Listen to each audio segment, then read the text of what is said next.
This is Black Focus, an open discussion, where we talk everything politics, current events, and academic scholarship through the lenses of race, gender, and class. We intend to raise awareness on social justice issues pertinent to the intellectuals of our time and ask that you join us for this conversation.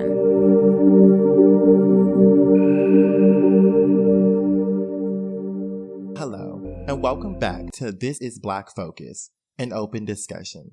I want to welcome you all to our second season, Plumb the Depths. On season 2 of This is Black Focus, an open discussion, the first one led by she, that's me, I will be discussing LGBTQIA acronym through the non-binary perspective. And I also will be giving you some tips on how to actually approach these people and have conversations without offending this community. The second one will be by Kenya Harris, and she will be talking about unlearning conditioning and centering the Black narrative through gatekeeping terminology and to empower ourselves and our narrative. Alrighty, welcome to episode 1 with she. Today we will be talking about the L and the G and the acronym LGBTQIA. And so I want to first start off and I want to talk about sexual orientation because this is so important. Your sexual orientation is how you describe the way you experience physical attraction. So you can be lesbian, gay, bisexual, pansexual, asexual. All of these are examples of your sexual orientation.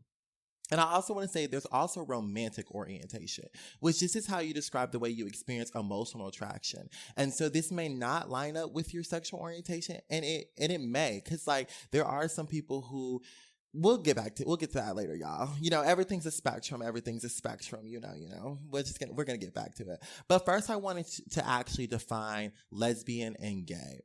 So lesbian is a term that refers to a woman who is sexually or romantically attracted to other women. A lot of scholars say, yes, this is a good term that we should actually use and that we should commercialize and what we see clearly with LGBTQA, and others argue not. I said not, y'all. I'm going to be real. I'm going to sit with not just because I feel as though the term gay, and let me define that real quick, which is a term that can refer to men sexually or romantically attracted to men. But from my perspective and the way that I see it, it's a broad term to talk about a person or persons who are interested in genders as, you know, such as their own. And so I think that this is a better fitting term for the broad community because this is not a needed subgroup.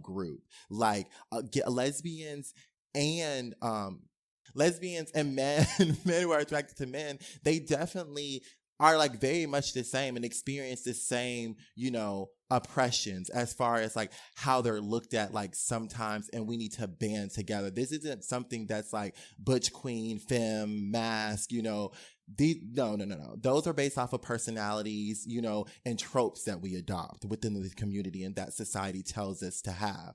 But as far as the difference between a woman loving a woman and a man loving a man, those are like the same things to me. You love what you see in the mirror, basically, and how it turns you on physically. And so I think that we should really recognize that and be very careful, because I know a lot of lesbians who do not like to be called lesbians. They like to be referred to as gay women. And so I think that we need to ask those questions. So the next time you do encounter someone that, you know, is to you a lesbian, let's first ask, how would you like to be labeled? How can I describe you to a family member or someone else when I want to either brag on you or talk about you because I see you as a great friend? And those are good ways that you can open a conversation to have with people when you're looking to label them, even though we shouldn't be labeling. So yes, but I want to give a little history that's really important to both of these community. And I want to say that I really want to give props to the lesbian community. I'm going to give y'all the foresight, but in June 28th on 1964, this is when we started seeing a real turning point for gay liberation. That's when we saw Stonewall. And if you're not really familiar with that, there's definitely so many good documentaries and a lot of information that is out there. And I think me as being a non-binary individual, this was like the first thing for me to understand that it was more than just being attracted to males. For me, it was actually understanding the resilience resilience and understanding that there was a lot of people who feel this oppression by the conditioning in our world, that I felt the same way because they had this same label. And so now I see this power that this community has and what they did, because I'm gonna give you a little summary. They basically they started a riot.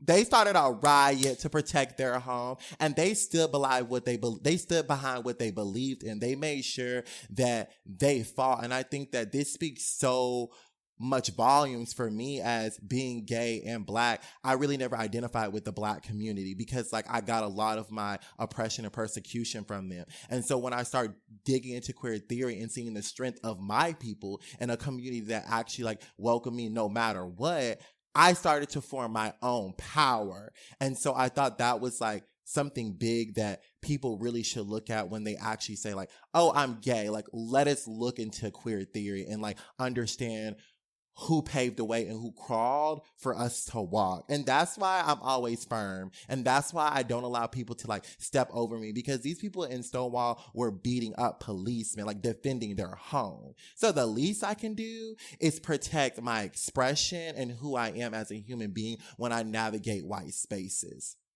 And so a little bit, it was a long topic, y'all. But, now we're going to go down, one specific historical, event that I really like for lesbians or to what they started to do. So they weren't really happy in the 1970s by gay men leading a lot of the organizations, because a lot of it was rooted in pleasing the hegemonic patriarchy and just being accepted. And a lot of empowering lesbian women did not stand for that. And so they formed their own collective. They formed their own record labels, their own music festivals, newspapers, bookstores, and public housing. I think, and when we talk about the Black community and what we need, this is what we need. The lesbians, they made sure they got their own, that they got their own resources and that they could put their own people on. And they took money within the capitalist system and made sure that it was pouring back into their community. Because a lot of people know that within the LGBTQ community, lesbians are very organized politically, just organization wise,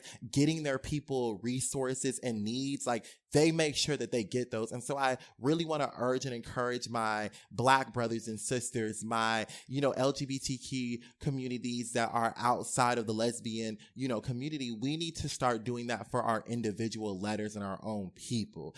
We need to start seeing our internal problems that actually affect us as a community, band together and get resources and back those things. But we need to do it in a way that we control the narrative. We're not getting money to please the white man. We're getting money to benefit these people. And so all that to say, on this episode, I want everyone to really understand that in the core of the heart of this whole discussion and what we're talking about when we're talking about sexual orientation and who people are attracted to, and this whole topic of sexual orientation for real, it's more than just who I have sex with and who I lay down. That it's an inner strength that you must find, right? Because I wasn't she all the time. I wasn't always confident in who I was and what I was doing as a gay African American male. I wasn't that. But as I started to dig into gay culture and started to really understand what my people had to go through in order for Lil Nas to be on the stage, there was a lot of fight and struggle, you know what I mean? And that means every opportunity that I have and that I'm going to get, I'm going to make sure I do it well, but I'm also going to make sure that my community is seen in a good light, that my community is seen with style, with grace, that I'm not just up there playing a trope for the hegemonic patriarchy and for the white crowd, that I'm actually being true to myself, and I'm also allowing for new perspectives of this community to come in, because there's intersectionality within me, and that I make up so much of different struggles and different people, because yes, I'm African American, so I'm coming from slavery, which baby, it made us stronger, and I'm here for the survival, but I'm also here for the gay community starting a lot of these riots and starting how we protest, because what a lot of people don't know is even before civil rights, lesbians in the gay community were already rioting and having fights and making sure that their voices were heard, because they were persecuted. It dates back to 1644 when people were getting literally hung and people were getting drowned just for, either women wearing male clothes or for like males getting caught with other men and doing sexual, favors and things of that nature. And so it's bigger than just who we lay down with. Let me just say that, like, make sure that sinks in for y'all. It is so much bigger than who you lay down with. It's a spiritual thing. It's an intellectual thing. It's learning who your real self is within you and owning your expression. And so I want to thank y'all for episode 1. And I just want you to now sit for a while, meditate, and pull a couple of things from this episode. And I would urge you to challenge your coworkers, your friends, and people in your community, and for y'all to sit through this and actually talk about this. Thank you for joining This is Black Focus for another open discussion. We hope you enjoyed today's dialogue and encourage you to engage in the conversation by following our Instagram at This is Black Focus and our Twitter at We Are Black Focus. Here you will find updates for future podcast conversations and even be able to give input on what they are. For business inquiries, feel free to email us at blackfocuscollective@gmail.com and tune in every week for a new episode.